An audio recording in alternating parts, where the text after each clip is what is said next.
Hello and welcome to another episode of Moose's Gear Goo Review. I'm Moose, and today we have a knife review, and this time it's a fixed blade. So I don't normally do many fixed blades, but something about this fixed blade is it is also a neck knife. And the knife is the Boker Plus Ammonit. The Boker Plus Ammonit.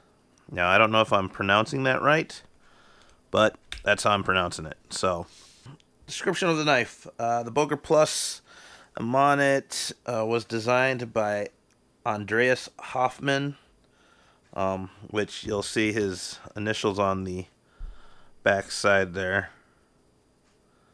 It's pretty cool. It's a stout little blade. So the overall length of the knife is 3.37 inches. The blade length, which is from this section on, is 1.75 inches. The thickness of the knife, which is also the full tang of the knife, is 0.17 inches.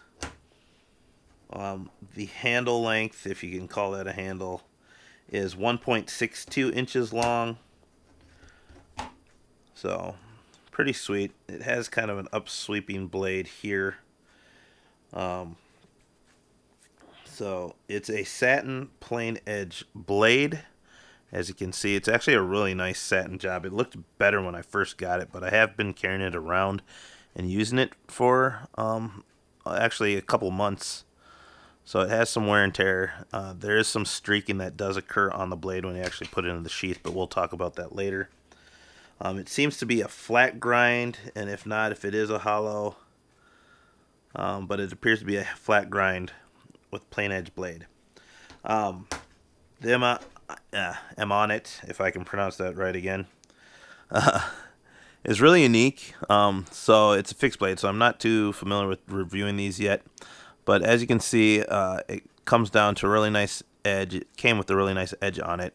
It's almost like a Wharncliffe or sheep's foot design blade when you pull it out of the sheath. So more like a sheep's foot Wharncliffe. There is jimping on the top and bottom and kind of back sides to the blade. It's a unique handle design. So it's designed to have a finger protrude through the hole, then pinched between your middle finger and your thumb. Now this is the most comfortable way to use it. Not that you couldn't find other ways of holding it. My only gripe with the jimping the way it is on this underside. It feels fine on the thumb. It feels, really locked in there. But then you have those jimping grooves cutting into the side of this finger, and that actually gets pretty annoying. Because it's a small neck knife, this isn't a knife that you're going to tend to use aggressively. You're not going to be using it for a long time. It's just for quick cutting jobs. Slicing jobs, cutting open packages, cutting open envelopes, cutting cord or whatever. But it is very stout and robust. That being said, the inside finger hole is actually polished pretty well. There's no burrs or sharp edges that can scratch or cut the skin. So it's pretty nice going in there, but obviously, like any metal thing, if you stick your finger there too far and get stuck, well, that's going to be a pain in the butt to try to get it off, so be careful with that. It has a flat spine, and it could potentially be sharpened to throw sparks as far as having a 90-degree edge. It's rounded just enough that it doesn't feel sharp enough to throw sparks off a ferro rod. And so that's pretty much the blade end of this. Now there is another blade on here. So it has two dual cutting edges. So we have our knife blade on the one side, and then we have a small, almost, I wanted to say it was chisel grind, but it's actually ground on both sides to come to a sharp point, a cord cutter here. Now I don't know exactly why this was milled out and impressed in here, but I suppose they did it so it would be less material to sharpen there.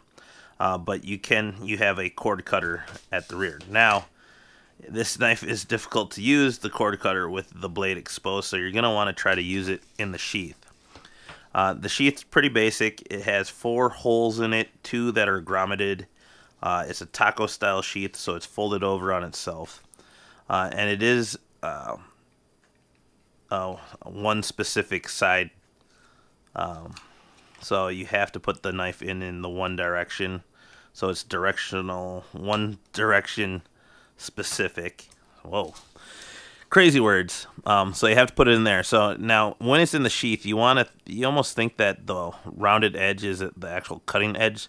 So when you handle this knife, I always think to myself, I have to put my thumb over the strap cutter gap.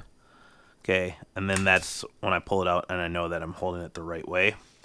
Versus I have, when I first got this, pulled it out this way and almost put my thumb, right on the blade. So you have to be careful with that and remember that you need the cord cutter gap on the thumb and then you're fine. So that being said, putting it in the sheath is fine. Like I said, when you pull it out, there are some scuff marks that do happen across the blade, and I'm not sure if the camera will be able to pick those up, but you can kind of see them there. And, they just wipe off a little bit. It's not, affecting the function of the blade, but it does kind of smudge the overall satin finish of the blade.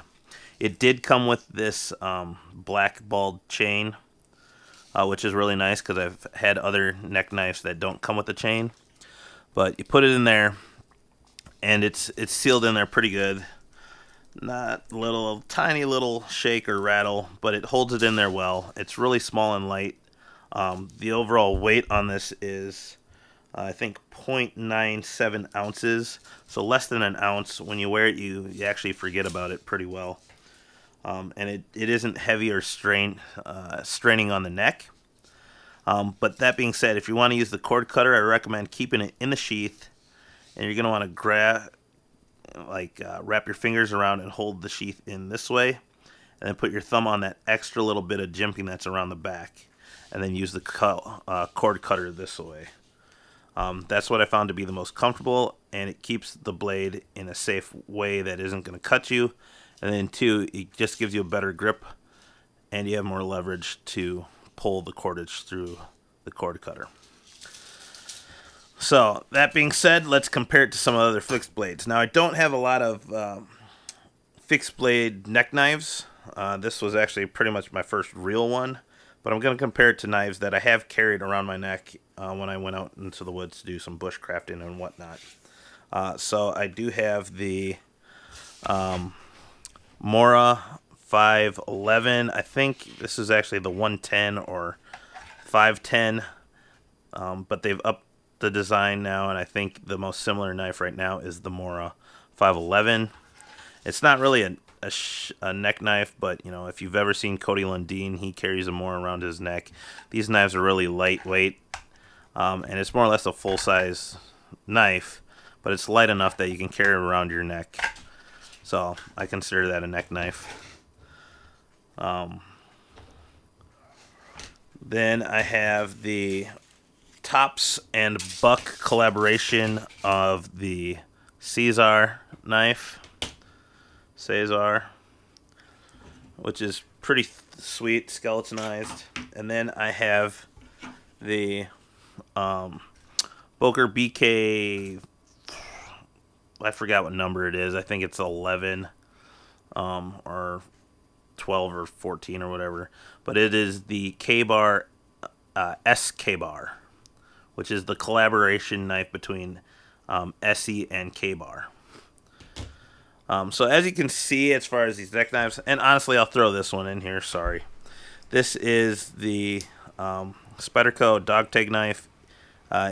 It's designed like a dog tag, so you can carry it on the neck. It is a folder, so it's a little different, but we'll share it anyways. As you can see, handle-wise, all the other neck knives that I've carried as neck knives or are neck knives have a much larger handle. They're all around 4 inches. The closest one would be the Spyderco Dog Tag Knife, and that's pretty similar in overall dimensions. So that's pretty cool. As far as blade lengths, clearly the other more full-size knives have longer blade lengths, but the Ammonit actually has a longer blade than the Spyderco Dog Tag Knife, and that's because it has a belly and it kind of sweeps up. And then I think the handle's actually just a hair shorter, but when you line them up tip to tip with that white line there, they're overall about the same dimensions.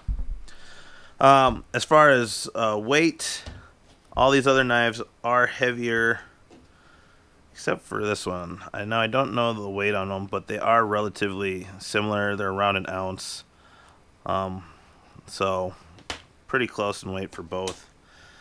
As far as thickness goes, the Ammonit is more thicker than the Mora. It is about the same thickness as the Cesar, and then the Boker SK bar is thicker than that, and then the dog tag knife is about the same thickness. When it comes to sheaths, the Mora just has a plastic sheath, nothing special, but it's very lightweight.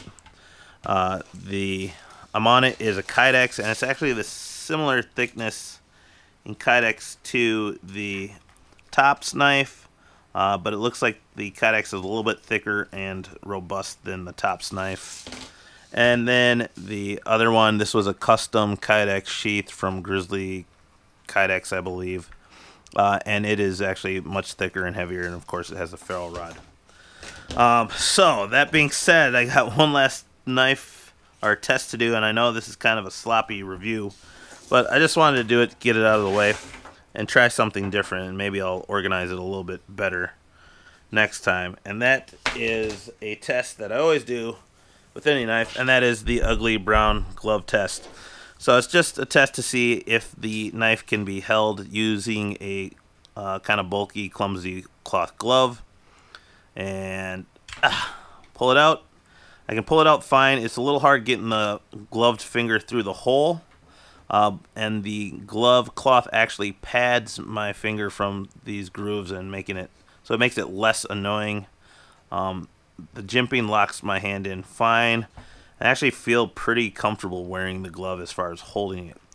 Putting it back in, it's a little hard. My finger just got stuck in there a little bit. Holding it for the cord cutter feels really good, really solid in there, and actually I like that feeling a lot. So once again, now this is obviously you're going to need two hands to do either one of these, though if it was hanging around your neck you may only need one. So we'll try this.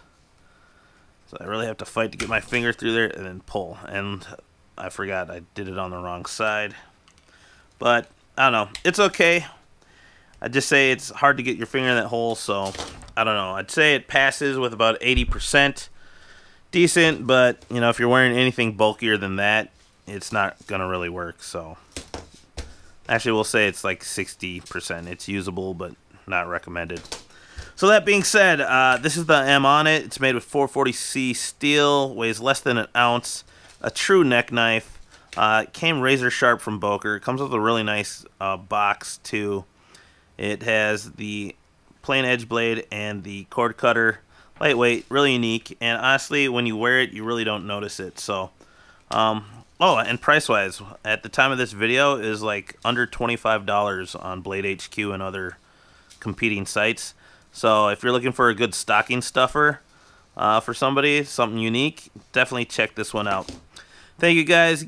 Give me a thumbs up, like, subscribe. Check out the eye in the upper right-hand corner for other reviews, and I'll see you guys outside. Thank you.